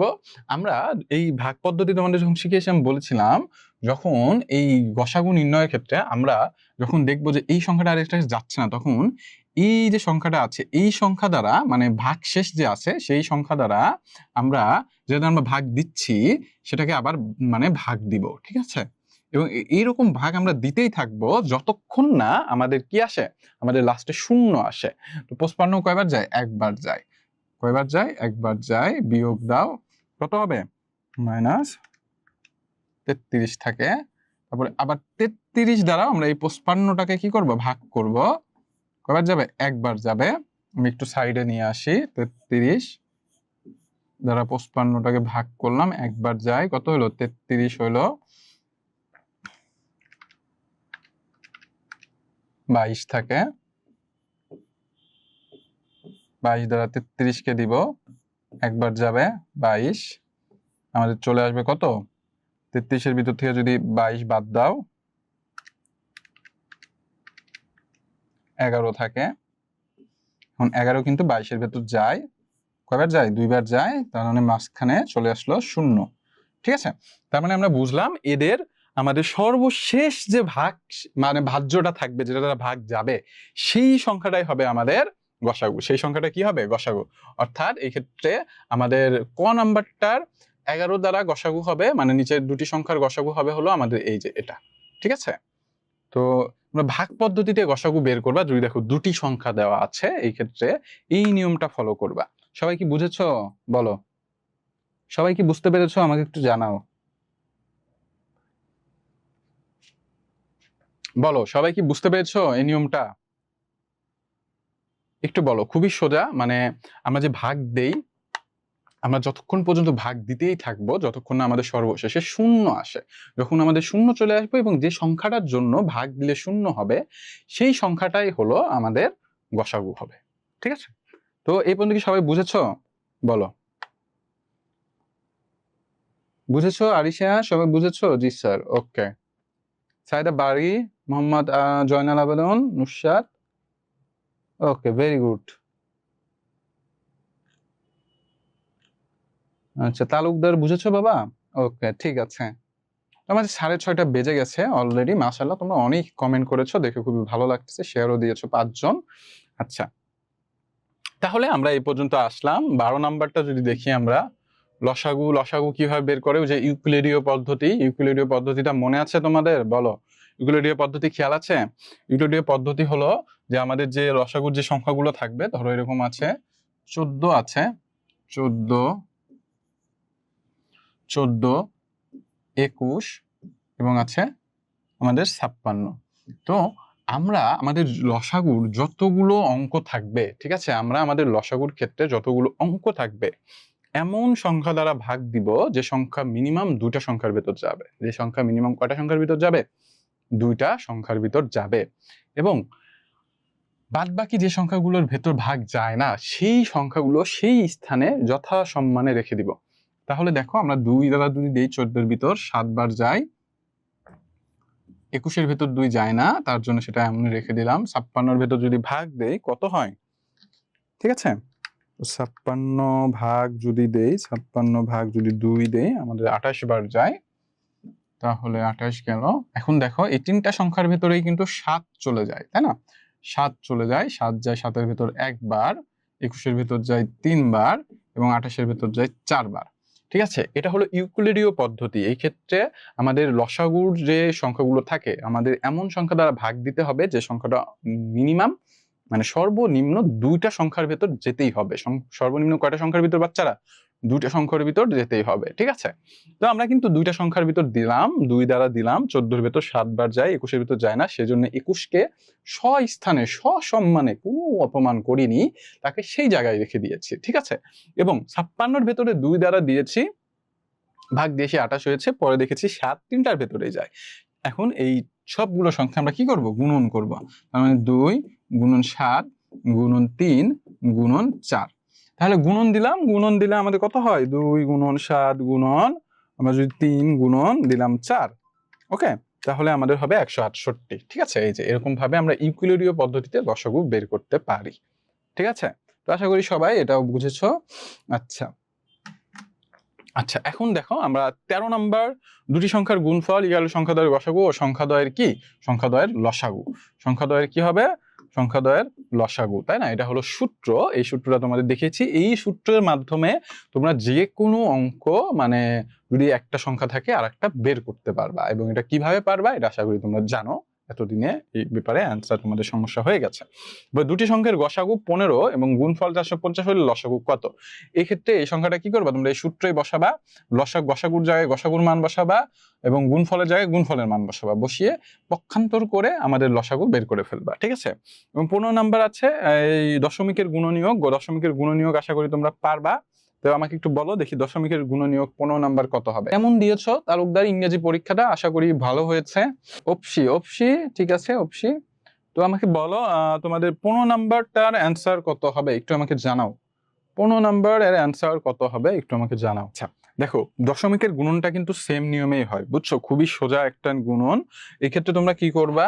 দশমিকের গুণন মনে আছে আমি শিখিয়েছিলাম তোমাদের? বলো 15 কত হবে? 15 একজন দিয়েছো 1 নাম্বার। আচ্ছা 1 নাম্বার হবে, অবশ্যই দোয়া করব। ভেরি গুড, মাশাআল্লাহ, সবাই পেরেছো। তাহলে এটা আশা করি তোমাদের বুঝতে কোনো সমস্যা হয়নি, তাই না? এটা একদমই সহজ অঙ্ক। আচ্ছা 15 25 35 তিনটি সংখ্যাগুলোর গসাগু কত পারবা? আর আগে গসাগু কিভাবে করে শিখিয়েছি। 4 অঙ্কের বৃহত্তম সংখ্যা পরের সংখ্যা কত? 4 অঙ্কের বৃহত্তম পরের সংখ্যা এই যে আমাদের এটা 10,000 হবে। কারণ কি 4 অঙ্কের বৃহত্তম সংখ্যা কত? 999, তাই না? তাহলে তারপরের সংখ্যা কত হয়? 4 অঙ্কের যদি আমরা বৃহত্তম সংখ্যা দেখি, আমাদের কত হয়? 1 2 3 4, তাই না? তার মানে 9,999। তাহলে এর পরের সংখ্যা কত হবে? 10,000। ওকে, তো এই জন্য এটা হয়েছে। আচ্ছা, তারপরে এটাও তোমরা পারবা। উদ্দীপকের অঙ্কগুলো একবার ব্যবহার করে 7 অঙ্কের ক্ষুদ্রতম সংখ্যা ব্যবহার করো। 5 মিলিয়ন ইকুয়াল টু কত লক্ষ? আমরা জানি 1 মিলিয়ন সমান ইকুয়াল টু 10 লক্ষ। তাহলে 5 মিলিয়ন সমান ইকুয়াল টু 50 লক্ষ। 1 মিলিয়ন সমান ইকুয়াল টু কত? 10 লক্ষ। মনে রাখবা 1 মিলিয়ন সমান হলো 10 লক্ষ। ঠিক আছে, 1 মিলিয়ন সমান 10 লক্ষ। কয় লক্ষ? 10 লক্ষ। ওকে, 1 মিলিয়ন সমান 10 লক্ষ এবং 1 বিলিয়ন সমান 100 কোটি। কত কোটি? 100 কোটি। ঠিক আছে, 100 কোটি। ওকে, তো এটা ছিল আমাদের প্রথম অধ্যায়ের কিছু গুরুত্বপূর্ণ এমসিকিউ, যেগুলো আমি তোমাদের প্র্যাকটিস করালাম ইনশাআল্লাহ। তো আশা করি এই পর্যন্ত তোমরা সবাই বুঝেছো। এখন তোমাদের আমি 5 মিনিটের একটা বিরতি দেব, তারপরে ইনশাআল্লাহ আবার তোমাদের পরবর্তী যে অধ্যায়টা আছে বীজগণিতের কিছু এমসিকিউ এবং আমার 2.2 এর যে অনুপাত আছে তার উপরে কিছু এমসিকিউ তোমাদের একটু প্র্যাকটিস করাবো। ঠিক আছে, তো তোমাদের ক্লাস শুরু হবে ইনশাআল্লাহ 35 বাজে, 40-এ আবার ক্লাস স্টার্ট হবে। 40-এ আবার কি হবে? ক্লাস স্টার্ট হবে। ওকে, 40-এ ক্লাস স্টার্ট হবে। ততক্ষণ পানি খেয়ে নাও, আমি একটু পানি খেয়ে নেই। 40-এ ইনশাআল্লাহ তোমাদের ক্লাস স্টার্ট হবে আবার।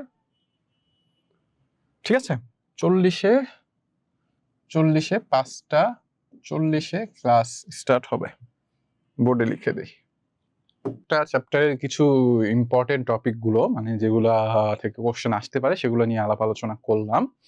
এখন দেখো তোমাদের 2 পয়েন্ট অনুপাত এবং শতকরার অধ্যায়টা, এটা কিন্তু খুবই ইম্পর্টেন্ট। অনুপাত এবং শতকরা, শতকরা মানে কি? 100-তে কত ভাগ। ঠিক আছে, মানে 100 ভাগেরকে বোঝায় শতকরা, পার্সেন্টেজ আর কি। যখনই বলবে পার্সেন্টেজ বুঝে নিবা যে 100। ঠিক আছে, 100-তে কত ভাগ। এখন আসো অনুপাত। অনুপাত মানে কি? অনুপাত বলতে বোঝায় দুটা জিনিসের তুলনা, বা একটা আরেকটা থেকে কতটুকু বড় বা কম, এটা। ঠিক আছে, তো এটা তোমাদের বিস্তারিত আমি পড়িয়েছিলাম। এখন নিচের কোন চিহ্নটি দ্বারা অনুপাতের গাণিতিক প্রতীক? এটা আমরা সবাই জানি, সেমিকোলন, তাই না? এই যে এই চিহ্নটা দ্বারা, এটা আর বলার মতন কিছু নাই। এখন আমাকে তোমরা এটা বলো, 2:5 সমতুল অনুপাত কত? এটা আমাকে বলো, দেখি কে পারো। 2 নাম্বারটা একটু জানাও তাড়াতাড়ি, একটু আমাকে জানাও তাড়াতাড়ি। ওকে, একটু তাড়াতাড়ি জানাও বাচ্চারা, একটু তাড়াতাড়ি জানাও, একটু তাড়াতাড়ি জানাও, কারণ সময় নেই আমার কাছে। 2-এর গ বাড়ি রেখেছ, 2-এর গ হবে। আচ্ছা আচ্ছা, সমতল অনুপাত মানে কি জানো? সমতল অনুপাত বলতে বোঝায় যদি ভগ্নাংশ দুটি সংখ্যাকে আমরা একই সংখ্যা দ্বারা গুণন দেই বা ভাগ দেই, তাহলে আমরা যে রাশিটা পাই সেটাকে বলা হয় সমতল অনুপাত। ঠিক আছে, তাহলে দেখো এখানে আছে 2/5, তার এর সাথে যদি 2 গুণন দাও, একই সংখ্যা দ্বারা যদি গুণন দাও, 2 গুণন দাও, তাহলে আমাদের কত হবে? আমাদের হবে 4 এবং 10। আমরা 4 আর 10 কিন্তু পেয়ে গেছি, তার মানে এটা। ঠিক আছে, তার মানে সমতল অনুপাত বলতে কি বোঝায়? যদি কোনো ভগ্নাংশকে আমরা একই সংখ্যা দ্বারা গুণ বা ভাগ দেই, তাহলে আমরা যে ফলটা পাই বা ভগ্নাংশটা পাই, সেটাই হলো আমাদের সমতল অনুপাত। ক্লিয়ার সবাই? আশা করি বুঝেছো। আচ্ছা, পরবর্তীতে দেখো, অনুপাতটি সমতুল অনুপাত নিচের কোনটি? আচ্ছা, এখানে কি বলেছে, মানে এর অনুপাতটির সমতুল অনুপাত নিচের কোনটি? তাহলে দেখো এটা বলেছে কিন্তু সমতুল অনুপাত কোনটি, তাই না? কি অনুপাত? সমতুল অনুপাত। তাহলে দেখো সমতুল অনুপাত এখানে কোনটা আছে? এখন সমতুল অনুপাত, এটার যে সমান অনুপাত আর কি, সেটা হবে আমাদের কোনটা? এই যে এটা, ক নাম্বার, তাই না? 10 দ্বারা এই যে এটা হবে। ঠিক আছে, ক নাম্বারটা হবে, ক নাম্বারটা হবে। আচ্ছা, এখন আমাকে বলো 7:5 ব্যস্ত অনুপাত কোনটি? দেখি এটা বলো, 4 নাম্বারটা বলো, ব্যস্ত অনুপাত 4 নাম্বারটা কে বলতে পারবা? সমতল অনুপাত মাত্রই বুঝালাম, তো এটা এই জন্য আর দিলাম না, মানে এটাই আছে, জাস্ট এটাকে আমরা জানি অনুপাতগুলোকে আমরা ভগ্নাংশ করে থাকলে সেটাকে আমরা কাটাকাটি করে ছোট করতে পারি, তো এটা ছোট ফর্মটা চেয়েছে। ঠিক আছে, আমাকে 4 নাম্বারটা বলো, দেখি 4 নাম্বারটা কে বলতে পারে? মোহাম্মদ জয়নাল আবেদন বলছে, মাশাআল্লাহ। ওকে, 4-এর 2, ওকে 3-এর আচ্ছা 4-এর 2 না? আচ্ছা, সমতল অনুপাত। দেখো ব্যস্ত অনুপাত মানে কি? ব্যস্ত অনুপাত বলতে বোঝায় যদি আমরা পূর্ব রাশিকে উত্তর রাশি লিখি এবং উত্তর রাশিকে পূর্ব রাশি হিসাবে রূপান্তর করি বা পরিবর্তন করি, তাহলে তাকে বলা হয় ব্যস্ত অনুপাত। দেখো ব্যাপারটা হলো এমন, আমি যদি তোমাদের একটু বুঝাই। আমরা জানি ভগ্নাংশ বা অনুপাতের ক্ষেত্রে ধরো আমাদের এরকম আছে 5:2, তাহলে ফোনে অ্যালার্ম বেজে গেছে, একটু অ্যালার্মটা আজান দিয়েছে। ওকে, দেখো একটু খেয়াল করো যে আমাদের অনুপাতের বাম পাশে যেটা থাকে, ওকে অ্যালার্মটা বন্ধ করি বাবারা, জাস্ট ওয়েট। দেখো এই যে অনুপাত দুইটা আছে তাই না, এটার বাম পাশেটাকে বলা হয় পূর্ব রাশি এবং ডান পাশেটাকে কি বলা হয় উত্তর রাশি। অর্থাৎ তুমি যদি এটাকে দুইটার জায়গায় দুইটা পরিবর্তন করো, মানে উত্তরের জায়গায় লেখো পূর্ব রাশির মান এবং পূর্বের জায়গায় লেখো উত্তর রাশির মান, তাহলে আমাদের যেটা থাকবে সেটাই হলো আমাদের কি, সেটাই হলো আমাদের ব্যস্ত অনুপাত। ঠিক আছে, তার মানে এই ক্ষেত্রে আছে 7:5, তার মানে এখানে হবে 5:7, তার মানে এই যে এটা হবে। ঠিক আছে, আশা করি তোমরা এটা পেরেছ। আচ্ছা পরবর্তীতে যাই, চলো দেখো এখন বলেছে কি দুটি বইয়ের মূল্যের অনুপাত 4:5, দ্বিতীয়টির মূল্য 80 টাকা হলে প্রথমটির মূল্য কত? আমাকে এটা দেখি কে পারে। 5 নাম্বারটা বলো, 5 নাম্বারটা বলো। নুসরাত আলমগীর নেহা, রুবায়েল ইসলাম, নুসরাত নেহা, জয়নুল আবেদন, মাশাআল্লাহ অনেকে কমেন্ট করেছো। আমাকে 5 নাম্বারটা বলো দেখি কে পারে। 5 নাম্বারটা একটু জানাও, একটু তাড়াতাড়ি। 5 নাম্বারটা একটু জানাও, একটু তাড়াতাড়ি। 5 নাম্বার একটু জানাও। আরিশা ঘুমিয়েছো নাকি বাবা? তোমার কমেন্ট আমি দেখছি না কিন্তু। 5-2 না, 5-2 64 টাকা। আচ্ছা ও আচ্ছা, 4-এর বি, ওকে। 5 নাম্বারটা কই গেলা তোমরা সবাই বলো। আচ্ছা দেখো 5-এর হবে বি, ঠিক আছে, 5-এর কি হবে 64 হবে। কিভাবে 64 হলো দেখো, এখানে বলেছে তোমরা যদি খেয়াল করো 4:5, তাই না, মানে তাদের টোটাল বইয়ের যে মূল্য আছে সেটা একত্রে করলে যে টাকা হবে তার 4 অংশ হলো প্রথম বইয়ের মূল্য। কয় অংশ? 4 অংশ। এবং 5 অংশ হলো দ্বিতীয় বইয়ের মূল্য। ঠিক আছে, তার মানে প্রথম বইয়ের মূল্য হলো 4 অংশ এবং দ্বিতীয় বইয়ের মূল্য হলো 5 অংশ। তাহলে আমার কিন্তু দ্বিতীয় বইটা দিয়ে দিয়েছে, দ্বিতীয় বই কত আছে 80 টাকা, তার মানে 5 অংশ। এখন দুটারই কিন্তু সমষ্টি 4:5, তার মানে যদি আমরা এই 5টা দিয়ে 80টাকে ভাগ করি, মানে 80টাকে 5 ভাগ করি, তাহলে কিন্তু আমরা একটা অংশ পেয়ে যাব। একটা অংশ পাবো কি পাবো না? অবশ্যই পাবো। আর একটা অংশ পেলে কিন্তু আমরা বুঝতে পারবো যে 5 অংশের মূল্য কত এবং 4 অংশের মূল্য কত। 5 দ্বারা 80কে ভাগ দিলে হয় 16 এবং 16 দ্বারা 4কে গুণন দিলে হবে 64। জন্য আমাদের হয়েছে উত্তর কত? 64। আশা করি বুঝেছো। এই পর্যন্ত কারো কোনো সমস্যা আছে বলো। অনেকে ভালো অ্যান্সার দিচ্ছ। এখন আসো পিতা পুত্রের বয়স, তো এটা আমাকে করে বলতো এটা কোনটা হবে দেখি। একই নিয়ম, সেম নিয়ম। 5 নাম্বারটা যেভাবে করলা 6 নাম্বারটা সে একই ভাবে হবে, আমাকে একটু বলো তাড়াতাড়ি।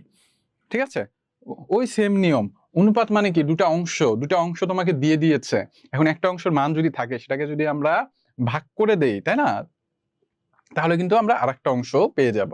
তাহলে আমাকে একটু 6 নাম্বারটা কত হবে। তো এই জিনিসগুলো একটু মনে রাখবা। যাক তোমরা দেখি ভালোই পারতেছো, যারা যারা ক্লাস করছো মাশাআল্লাহ তোমরা সবাই খুব ভালো পারো। টুসির বয়স এটাও পারবা। দুজনের সরল অনুপাত কত বলো দেখি। টুসির বয়স যদি 18 বছর এবং শোভার বয়স 21 বছর, তাহলে দুজনের বয়সের সরল অনুপাত কত? কত হবে? সরল অনুপাত মানে কি? আচ্ছা সরল অনুপাত বলতে বোঝায় যে অনুপাতে দুটি সংখ্যা থাকে সেটাকে বলা হয় সরল অনুপাত। যে অনুপাতে দুটি সংখ্যা থাকে তাকে বলা হয় সরল অনুপাত। তাহলে আমাদের আছে হলো দুজনের বয়সের সরল অনুপাত, মানে টুসি 18:21। ঠিক আছে, তাহলে 18কে 3 দ্বারা যদি ভাগ দাও তুমি কত হবে আমাকে একটু জানাও। ঠিক আছে, সরল অনুপাত মানে কি? যে অনুপাতে দুইটা সংখ্যা থাকে তাকে বলা হয় সরল অনুপাত। আমাকে একটু জানাও, সবাই একটু জানাও যে তোমাদের 7 নাম্বারটা কত হবে? 7 নাম্বারটা কত হবে? Very good. আচ্ছা 2:7 অনুপাতটির উত্তর রাশি কোনটি বলো? 7, এটাও পারবা। তাহলে দেখো আমাদের মোটামুটি অনুপাতের অঙ্ক শেষ। এখন আমরা যাব বীজগণিতে। ঠিক আছে, বীজগণিতে যাব আমরা। দেখো বীজগণিতে চলে যাব। বীজগণিতে কিছু অঙ্ক রয়েছে। দেখো বীজগণিতের ক্ষেত্রে আমি তোমাদের একটা জিনিস দেখে খুবই অবাক হয়েছি। তোমরা কিছু কিছু জিনিস খুবই মিস্টেক করেছো অনেকে। ঠিক আছে, কিছু কিছু জিনিস অনেকে খুব মিস্টেক করেছে, সবাই না। এই জিনিসগুলো আমি একটু তোমাদের দেখিয়ে দেই। আমি পরীক্ষা খাতা দেখার সময় অবাক হয়ে গেলাম যে এই জিনিসগুলো কেমনে তোমাদের এত ভুল হয়। যে আমি কোশ্চেনে দিয়েছিলাম একটা যে এক্স এর 7 গুণ, এক্স এর কত? এক্স এর 7 গুণ। কোন বাচ্চা লিখেছে এটাকে কি জানো, x⁻7, মানে যাই হোক কোশ্চেনে হয়তো 3 গুণ বা 4 গুণ দিয়েছিলাম, লিখেছি x⁻7। তাইলে হইলো? বলো, এটা দিলে হবে? স্যার মার্ক দিবে? স্যার কিন্তু একটা মার্কও দিবে না। এই জিনিসটা কিভাবে লেখে? যখন আমি তোমাদের বলবো যে কোনো কিছুর 3 গুণ বা 4 গুণ, তার মানে তার সাথে কি 4 গুণন, তার সাথে কি 4 গুণন। যদি আমি 5 বলি গুণন, তার মানে কি 5 গুণন। তাহলে আমি যদি বলি যে x এর দ্বিগুণ, x এর কয় গুণ বাচ্চারা? x এর দ্বিগুণ, তার মানে কি x গুণন 2, তার মানে কত হবে? 2x। ঠিক আছে? সবসময় সংখ্যাটা আগে হয়, চলকটা পরে হয়। ঠিক আছে? এবং এর সহগ কোনটি? এর সহগ হলো 2। এর সহগ কোনটি? এর সহগ 2। অনেকে আবার সহগ লিখতেও ভুল করেছে, বুঝছো? তো এই জিনিসগুলো ভুল করবা না। ঠিক আছে? সবাই একটু মনোযোগ দিয়ে শোনো। যখনই তোমাদের বলবে কিছুর 4 গুণ, তার মানে তার সাথে 4 গুণন। যদি বলে 5 গুণ, তার মানে তার সাথে 5 গুণন। যদি বলে তার সাথে 10 গুণ, তার মানে তার সাথে 10 গুণন। ওকে? তো এই জিনিসগুলো একটু মাথায় রাখবা, সবাই খুব ভালোভাবে খেয়াল করবা। এখন দেখো তোমাদের যে ব্যাপারটা, আরেকটা জিনিস আমি একটু মিস্টেক রেখেছি, এই জিনিস অনেকে মিস্টেক করেছো। সেটা হলো আমাদের যদি থেকেছে এক্স ওয়াই জেড এর সাংখ্যিক সহগ কত বা সাংখ্যিক সহগ কত বা এর সহগ কত, এর সহগ কত, এটা আমাকে বলো তো। যারা যারা এখন ক্লাস করতেছো বলো তো, এর সহগ কত হবে? বলো, এর সহগ কত হবে আমাকে একটু জানাও সবাই। শাহরিয়া বেগম, হ্যাঁ বাবা বলো আমাকে একটু এটা বলো তো যে এর সাংখ্যিক সহগ কত হবে। এটা পুরোটুকুর এক্স ওয়াই জেড এর সাংখ্যিক সহগ কত হবে বলো। হ্যাঁ আলিশা, হয়েছে তোমার, কিন্তু দেখো এখানে কিন্তু আমি মাইনাস দিয়েছি। এখানে কি দিয়েছি? মাইনাস দিয়েছি, মাইনাস। ঠিক আছে? তার মানে দেখো, যখনই তোমাদের এরকম কোনো মানে চলক দিয়ে দিবে, তার আগে কিছু নাই মানে কি আছে? 1 আছে। তার আগে কিছু নাই মানে কি আছে বাচ্চারা? 1 আছে। ঠিক আছে? কি আছে? 1 আছে। এখন এই 1 যে আছে, তাই না, এখানে কিন্তু মনে মনে 1 আছে, তার মানে কি এই মনে মনে 1 এর আগে আবার মাইনাস আছে, তার মানে হবে -1। তার মানে কি হবে? -1। তো এই জিনিসগুলো তোমরা অনেকেই ভুল করেছে, আমি খাতায় দেখেছি। অনেকে অনেক কঠিন কঠিন অ্যান্সার দিয়েছে, কিন্তু এই সহজ জিনিসগুলো ভুল করেছে। তো এই জিনিসগুলো ভুল করবা না। প্রচন্ড ব্যথা হচ্ছে এখানে, বুঝছো? আচ্ছা, তো আমাদের এই জিনিসগুলো তোমাদের পরীক্ষা খাতায় দেখলাম অনেকের ভুল হয়েছে, তো এই জিনিসগুলো একটু মাথায় রাখবা। ঠিক আছে?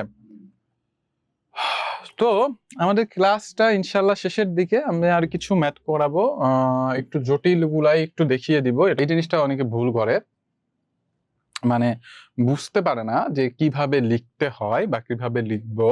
তো এখানে বলেছে একটি খাতা, একটি কলম, একটি বইয়ের দাম যথাক্রমে এ বি ও সি টাকা। এ বি ও কি বাচ্চারা? সি টাকা। 10টি খাতার দাম কত? আচ্ছা দেখেন, এখানে কিন্তু বলে দিয়েছে একটি খাতা, একটি কলম, একটি বইয়ের দাম এ বি ও সি টাকা। তার মানে কি খাতার দাম হলো এ টাকা, কলমের দাম হলো বি টাকা, এবং বইয়ের দাম কি? সি টাকা। তাহলে 10টি খাতার দাম কত? 10টি খাতা খাতা কিন্তু বলে দিয়েছে এ, মানে 10টি খাতার দাম কত? 10টি খাতা তাহলে কত হবে? এ প্লাস 10, তাই না? তার মানে হবে আমাদের 10 10 এ টাকা। ঠিক আছে? এটা হবে, এটা কোনটা হবে? ক নাম্বার হবে। ওকে, এই পর্যন্ত কি সবাই ক্লিয়ার? বলো। শাহরিয়া বেগম একটু বলো তো। হ্যাঁ 10 টাকা, 10 টাকা, ঠিক আছে, ভেরি গুড। তোমার কোশ্চেনটা আমি বুঝলাম না বাবা। শাহরিয়া বেগম একটু বলো। ওকে, আচ্ছা ঠিক আছে। তো চলো আমি পরবর্তীতে যাই। কারো কোনো সমস্যা আছে এখানে? ক্লিয়ার? ওকে ঠিক আছে। মোটামুটি তোমাদের বীজগণিতে আমি দেখেছি সবাই খুব ভালো অ্যান্সার করেছো, বাট তোমাদের যেটা সমস্যা হয়েছে ছোটখাটো জিনিসগুলোতে একটু ভুল হয়েছে, মিস্টেক হচ্ছে। তো এই জিনিসগুলো যেন না হয়, এই জিনিসগুলো তোমরা একটু বারবার রিপিট করবা, প্র্যাকটিস করবা। এখন দেখো এখানে কি বলছে, x plus 5x into B minus 3y ভাগ সি রাশিটিতে কয়টি পদ আছে। ঠিক আছে, রাশিটিতে কি আছে, কয়টি পদ আছে। তাহলে পদ মানে কি, পদ মানে বোঝায় সেই সকল সংখ্যা যারা প্লাস এবং মাইনাস দ্বারা আবদ্ধ, প্লাস এবং মাইনাস দ্বারা কি আবদ্ধ। তোমরা এটা অ্যান্সার দিতে থাকো, আমি বুঝাইতে থাকি। ঠিক আছে, মানে যে সকল চলকগুলো প্লাস এবং মাইনাস দ্বারা সংযুক্ত থাকে সেই সকল চলকগুলো হলো পদ।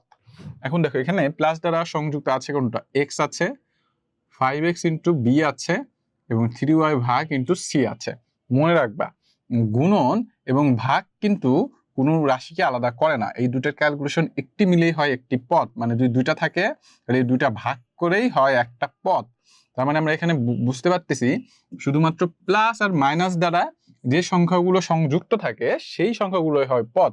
ধরো এখানে আছে 2x প্লাস 5x, তার মানে এখানে পদ আছে দুইটা, 2x একটা পদ এবং 5x একটা পদ। ঠিক আছে, আর যদি গুণ থাকে যে 5x ইন্টু 3 ভাগ 2, তার মানে কি এই তিনটা মিলে একটা পদ, এই তিনটা মিলে কি একটা পদ। ওকে, তো এইরকম আর কি। তার মানে এখানে পদ আছে কয়টা, তিনটা। কয়টা পদ আছে, তিনটা।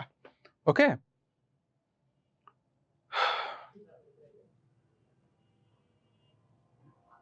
হ্যাঁ ভেরি গুড, তিনটা হবে, তিনটা। তো এই জিনিস নিয়ে কারো কোনো সমস্যা আছে?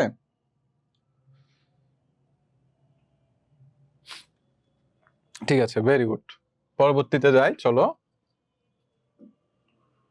আচ্ছা, এক্স ওয়াই জেড রাশিটি এক্স ওয়াই এর সহগ নিচের কোনটি, যেটা আমি মাত্রই বুঝিয়েছি, যেটা তোমাদের পরীক্ষায় সমস্যা হয়েছে, তো আশা করি এখানে তোমাদের কোনো সমস্যা নেই। আচ্ছা দেখো এখানে দেখো কি বলেছে, 2a প্লাস 3a রাশিটিতে এর সংখ্যা সহগ কোনটি। ঠিক আছে, এর কি বাচ্চারা সংখ্যা সহগ, তার মানে আমাদের 2a আছে, 2a প্লাস 3a দুইটাকে যোগ করবা, যোগ করলে কত হবে 5a। তাহলে এখন এর সংখ্যা সহগ মানে সংখ্যার হিসেবে যে থাকে তার মানে কত হবে 5, তার মানে যে এটা হবে অ্যান্সার। ঠিক আছে, এরকম আর কি। বুঝতে পেরেছো সবাই, বলো। ওকে, ভেরি গুড, যাক মাশাআল্লাহ তোমরা খুব ভালোই পারতেছো। আচ্ছা এটাও সেম, কয়টি পদ রয়েছে। আচ্ছা তোমরা সবাই একটা জিনিস কমন ভুল করেছো, আমি এটাও দেখেছি, সূচক এবং গুণ জিনিসটা এক করে নিয়েছো। সূচক এবং 2 গুণ 3 গুণ এই জিনিসটা এক করে নিয়েছো, বুঝছো। সূচক এবং 2 গুণ 3 গুণ এগুলা কিন্তু এক না। ঠিক আছে, সূচকটা কি, সূচক হলো কোনো জিনিসের উৎপাদক, মানে একটা সংখ্যা মানে একটা সংখ্যা কতবার গুণাকারে আছে এটা হলো তার সূচক বা পাওয়ার। ধরো এই যে, ঠিক আছে, মানে ধরো 2 এই 2 কি যে তোমার 3 বার 2 দ্বারা গুণ আছে।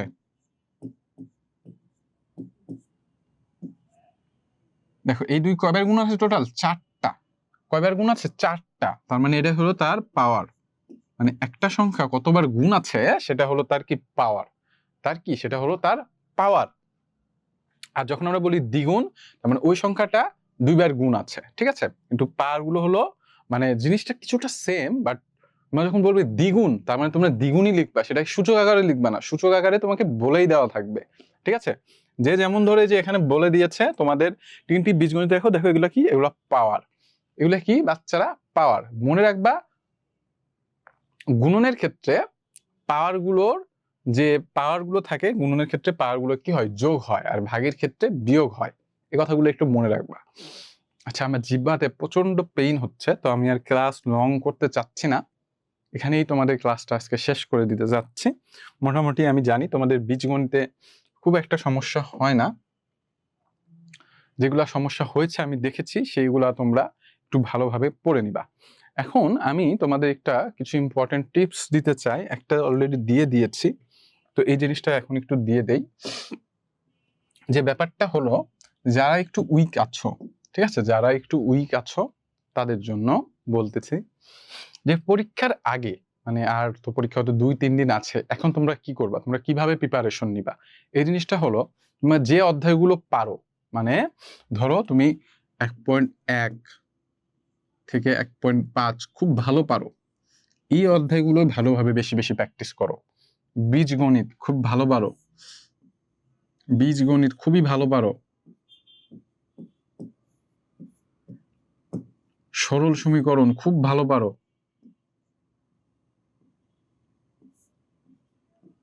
সরল সমীকরণ খুব ভালো পারো, মানে যেগুলো তোমার সিলেবাসে আছে আর কি, তার ভিতর বলতেছি যে এরকম যদি কিছু অধ্যায় থাকে যে এই অধ্যায়গুলো তোমরা খুবই ভালো পারো, হ্যাঁ, তো এই অধ্যায়গুলা ভালোভাবে করো। ঠিক আছে, এই অধ্যায়গুলো কিভাবে করবা? বেশি বেশি করবা। ঠিক আছে, এই অধ্যায়গুলো বেশি বেশি করবা। কারণ কি, তোমাদের একটা চায়নার একটা প্রবাদ বলি, চায়নার একটা বিখ্যাত প্রবাদ আছে যে মানে ওরা তো কুংফু জানে, তোমরা তো জানো, তো কুংফুদেরকে বলা হয়, কুংফুর যে টেকনিক গুলো আছে সেগুলোকে তারা বলে মুভ। ঠিক আছে, এক একটা টেকনিক, আমি টেকনিকই বলি। তো এই যে কুংফুর যে ফাইটিং স্কিলটা আছে বা টেকনিকটা আছে, তো যারা তারা মাস্টার হয় মানে গুরু, সেই গুরুরা বলে আমার ওই একটা টেকনিক দ্বারা, মানে সরি, আমার ওই 100টা টেকনিক দ্বারা, আমার 100টা টেকনিক টেকনিক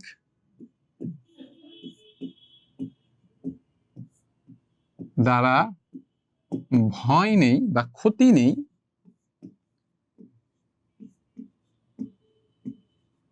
ক্ষতি নেই যেটা তুমি মাত্র একবার প্র্যাকটিস করেছো, যেটা তুমি মাত্র কি একবার প্র্যাকটিস করেছো। ঠিক আছে, 100টা টেকনিক দ্বারা ক্ষতি নেই যেটা তুমি মাত্র একবার প্র্যাকটিস করেছো। এর মানে বুঝিয়েছে তুমি যদি 100 রকমের ফাইটিং স্কিল জানো কিন্তু সেটা মাত্র একবার ট্রেনিং করেছো বা প্র্যাকটিস করেছো, সেটা দ্বারা তুমি আমার ক্ষতি করতে পারবা না। কিন্তু তুমি যদি একটা টেকনিক জানো, কিন্তু ওই একটা টেকনিক দ্বারা আমার ক্ষতি আছে, যেটা তুমি 100 বার প্র্যাকটিস করেছো, 100 বার কি করেছো, 100 বার ট্রেনিং করেছো বা 100 বার প্র্যাকটিস করেছো, প্র্যাকটিস করেছো। ঠিক আছে, 100 বার কি করেছো, 100 বার প্র্যাকটিস করেছো। এখানে বুঝিয়েছে মানে যে বিষয়ে তুমি দক্ষ ওই জিনিসটাই আমার ক্ষতি করতে পারবে। তো ম্যাথের ক্ষেত্রে কিন্তু এই জিনিসটা প্রযোজ্য। পরীক্ষার আগে তোমার আর 4-5 দিন আছে, এখন যে ম্যাথগুলো তোমার মাথায় সারা বছরেও ঢুকে নাই, স্বাভাবিকভাবে তোমার এখনো ঢুকবে না। তাহলে তোমার কি করতে হবে, তুমি যেগুলো পারো সেই রিলেটেড এমসিকিউ সিকিউ এমন ভাবে পড়ো, এমন ভাবে প্র্যাকটিস করো যেন পরীক্ষায় স্যার তোমাকে ঠেকাতে পারবে না। ঠিক আছে, তাহলে দেখো কোশ্চেন গুলো কিভাবে আসে।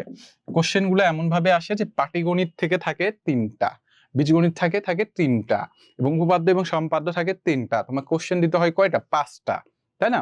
তার মানে তুমি যদি বীজগণিতের টার্গেট রাখো, বীজগণিত থেকে 2টা দেবো, পাটিগণিত থেকে 1টা দেবো, সম্পাদ্য থেকে 1টা দেবো, তুমি 4টা এমনি দিতে পারতেছো। এমসিকিউ ক্ষেত্রে ওই অ্যান্সার করে দিলা, তাই না? তাহলে কিন্তু তোমার ফুল মার্ক তুমি তুলে নিয়ে আসতে পারবা। তো এই যে এই টিপস গুলা একটু মাথায় রাখবা, এবং মাস্ট মাস্ট মাস্ট যাই লিখবা ক্লিয়ার করে লিখবা, সুন্দরভাবে গুছিয়ে লিখবা। এমন না যে হাতের লেখা একদম রাইটিং বা টাইপ রাইটিং হইতে হবে, বাট পরিষ্কার হতে হবে। ঠিক আছে, কাটাকাটি করবা না।